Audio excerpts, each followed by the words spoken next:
My name is Robert Lamastra, and I represent the NJTMA. Our organization is not a new organization. We've been around since 1944. However, things have changed. We need machinists.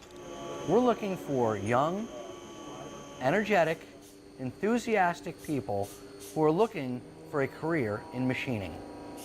You will notice clean, modern facilities using the latest in computerized technology.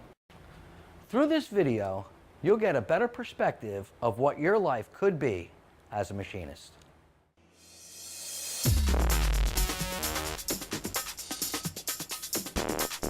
From a very young age, I was working with my hands, and I've always been inclined to do things that way.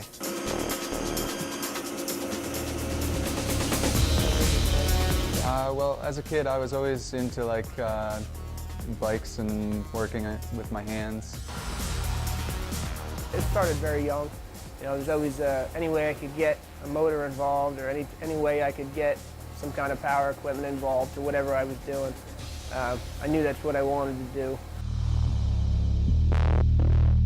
A lot of people are, I don't want to say uneducated, but they're just unaware of what benefits that the machinist supplies to your everyday living.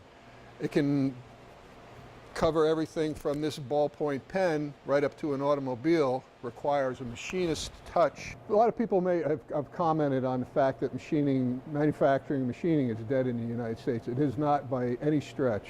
It's changed dramatically in the past 15 or 20 years. It takes probably one person to do what 4 or 5 guys used to do because of the computer aspect, the modernization, the automation of a lot of the processes.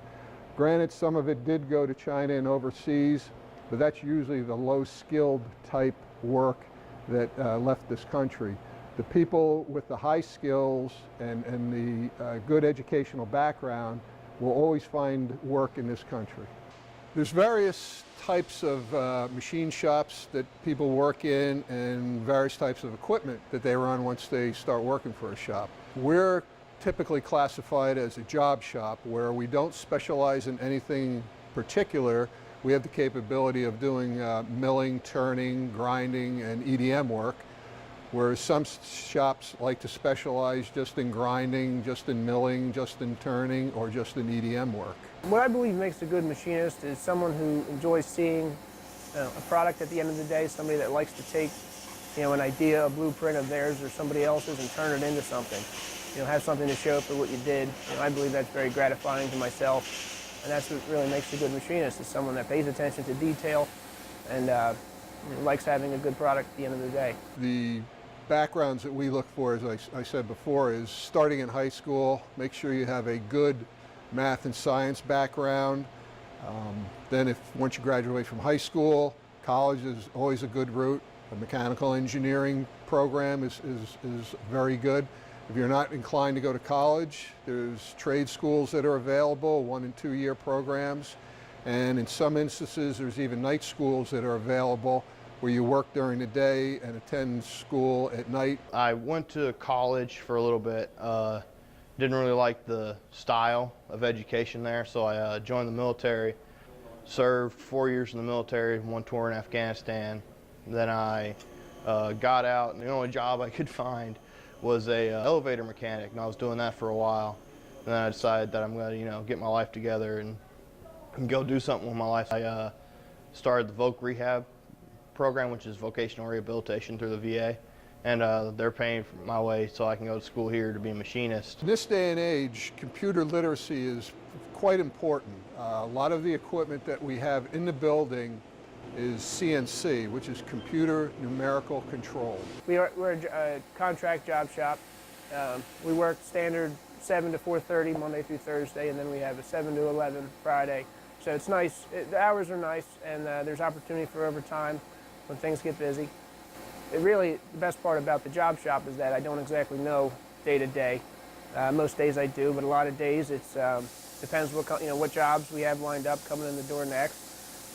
We're setting up a variety of the CNCs that we have for production runs from 50 to 10,000 parts.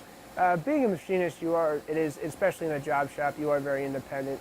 you're handed the material, the specifications for the job, and you have the deadline to meet, the production rate to meet, setup times to meet, and you have to be flexible and be able to meet all those requirements, of the individual job. This job in particular, being able to work with everything really keeps me motivated because of the challenges that come every day. It's not, 2 cookies on 2 cookies in the box, as our teacher used to say for production lines, but it really becomes, how can you make something that we're already making or something that we haven't made?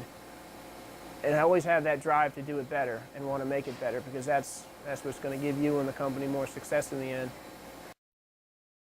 My opinion is, machining, it's a growing field. It's getting more and more complex, and you're never really going to get rid of the human element on it, even on machines that have, automatic pallet changers and stuff like this. But overall, it's anything to do with the machining process. Taking, a blank piece of base material and turning it into an end product is really rewarding. I would recommend to any younger teenager that's looking to work with their hands and doesn't want to follow the norm, that there are very rewarding careers out there like machining and manufacturing that they can get into and directly start working. I'm actually graduating this month. I have a job lined up.